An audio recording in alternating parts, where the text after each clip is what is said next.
Good evening, ladies and gentlemen, boys and girls, children of all ages, and welcome to the Karey Carbaugh podcast.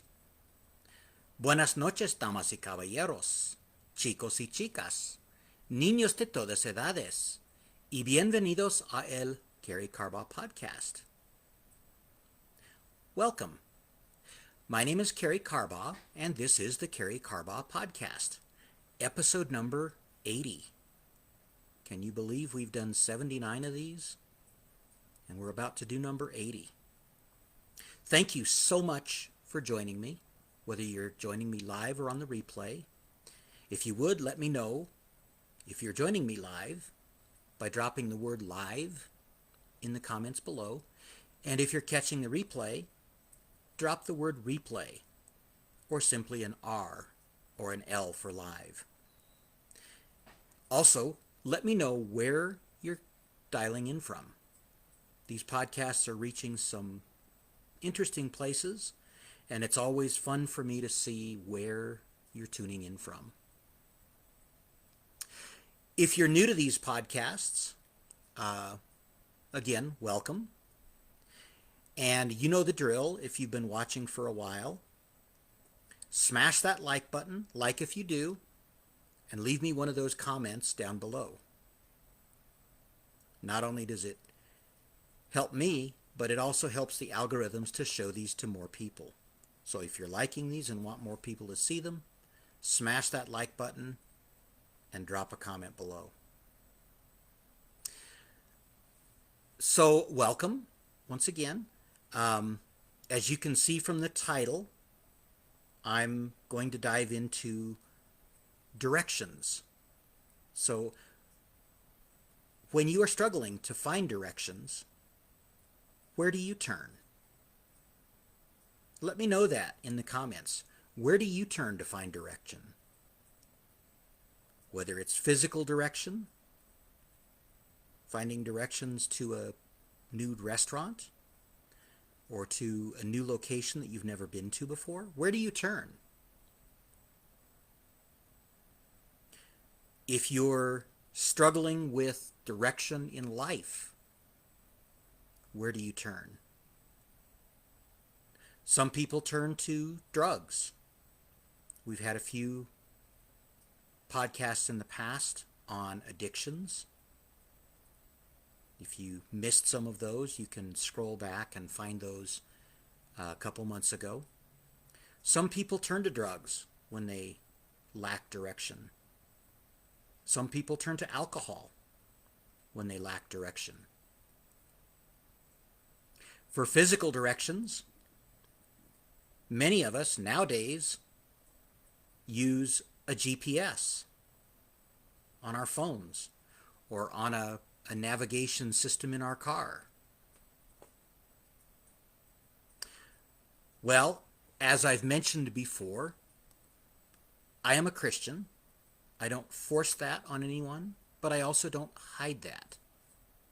So this topic is going to be a little bit more Christian focused and Bible focused than some. But I hope that if you're not a believer, you will take the message away from this and utilize that which is applicable for you. As I was listening to a sermon a couple weeks ago, I've mentioned here before that many of these topics come from sermons. We've been studying through the book of John, and specifically some of Jesus' last words for us, following his crucifixion and his resurrection. Some of the last things that he said to his disciples, which are applicable to us today. And it was recently pointed out, though I've known this for a while, but a lot of times when we read things, we see them in a new light or a new something new exposed based on where we are in life. And that happened to me a couple weeks ago in church when this topic struck me. There are 66 books in the Bible. between the Old Testament and the New Testament, and many verses among those 60 books. There is nothing that we will face today that has not been faced before. And in fact, conceptually, maybe not every single detail, because of technology and things that didn't exist back then, but conceptually, everything we face today, Jesus faced some form of that when he was on earth. That was part of his reason for coming to earth to join us, so that he could experience things, so that God could experience things the way we see them, through human eyes, not through divine eyes or divine intervention. And he wanted to do this in order to be able to relate and in order to be able to help us find our way through life. And what hit me a few weeks ago is that the Bible, in its own way, is a GPS for our life. It helps us find our way. And as I was preparing for this podcast, it hit me that GPS could also stand for God's plan for salvation. That really is the ultimate purpose in the Bible, is how can we get through this life and end up on the other side in heaven with him. Because otherwise, this life, as short as it is all there is. But I believe as a believer, and if you're a believer, maybe you can relate to this. If this life is all there is, that's a pretty sad way to look at life.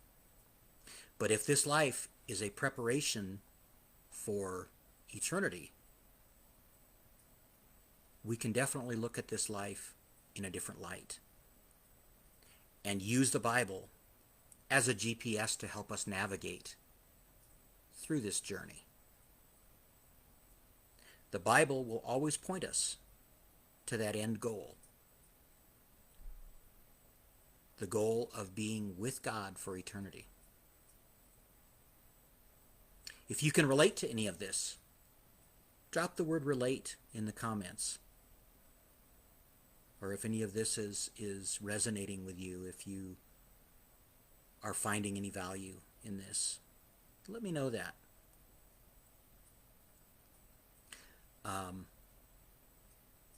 So if we use the Bible as our GPS, this will offer us ways out of any difficult situation that we come across.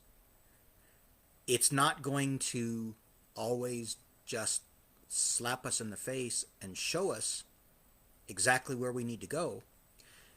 But if we follow the basic principles, many of the concerns and the struggles that we have are not necessarily all that important in the grand scheme of things. I was in a class earlier this week with my podcasting group, and the question was asked, and I'd never thought of this before in quite this way.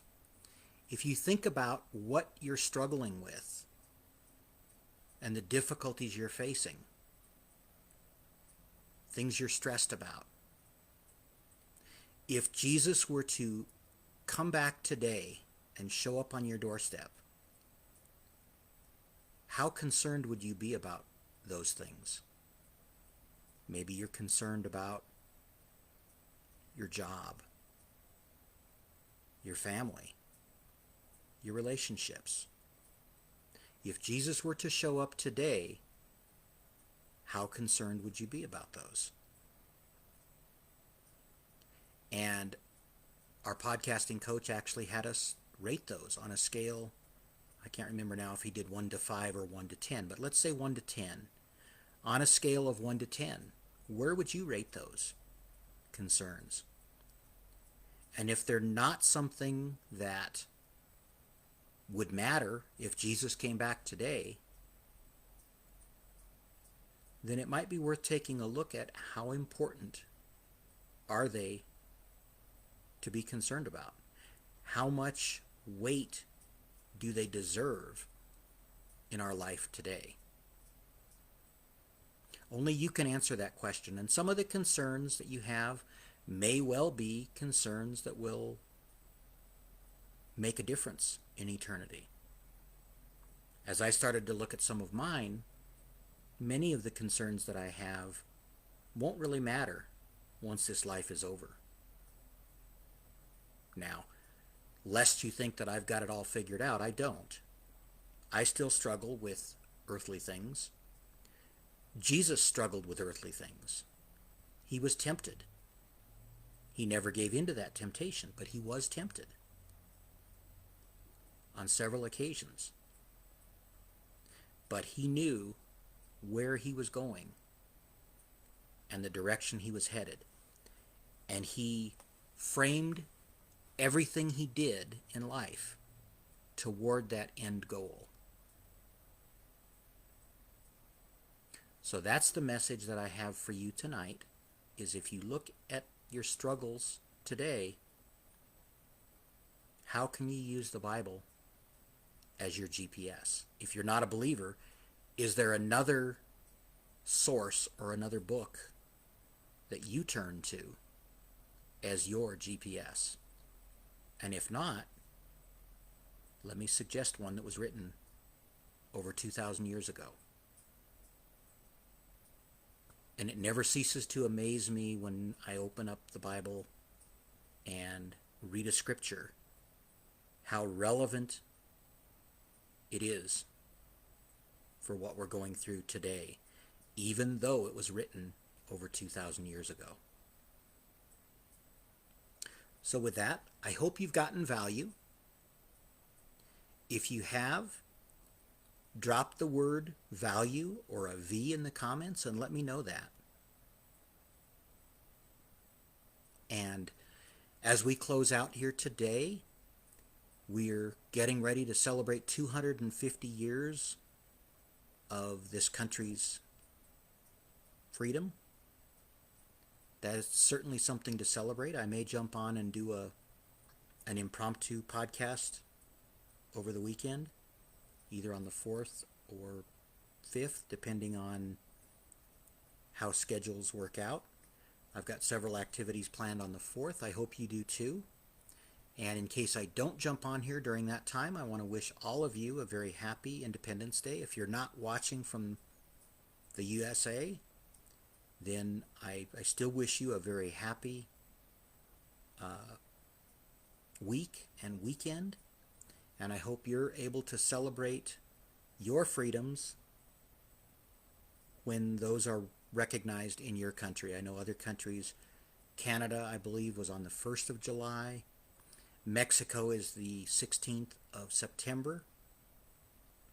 And so wherever you're tuning in from, be grateful, because there are many countries where they don't have the freedom to worship as they choose and to follow the direction that they believe is right for their life. Many countries, people are told what they have to do, what they can and can't do.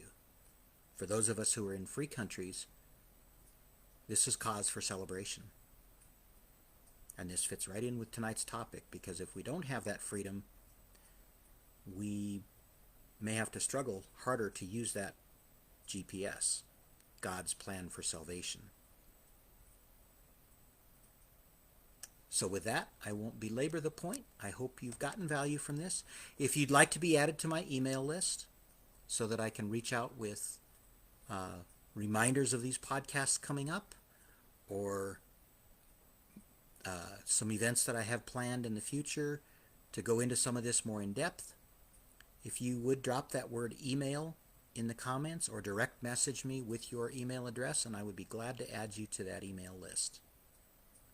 So with that, Have a great night. Have a blessed night and a blessed week, depending on where you're tuning in from and what time it is where you are.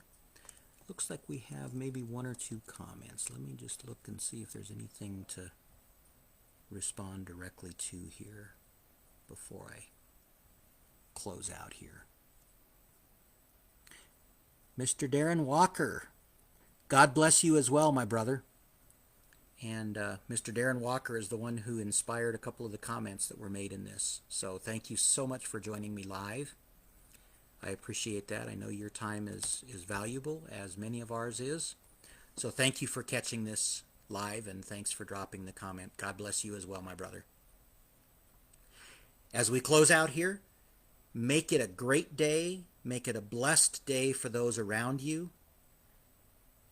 Be a blessing to those you come in contact with this week. And do something to bless someone that comes across your path this week. Have a great night, and we will see you next time on the Karey Carbaugh podcast. Good night for now.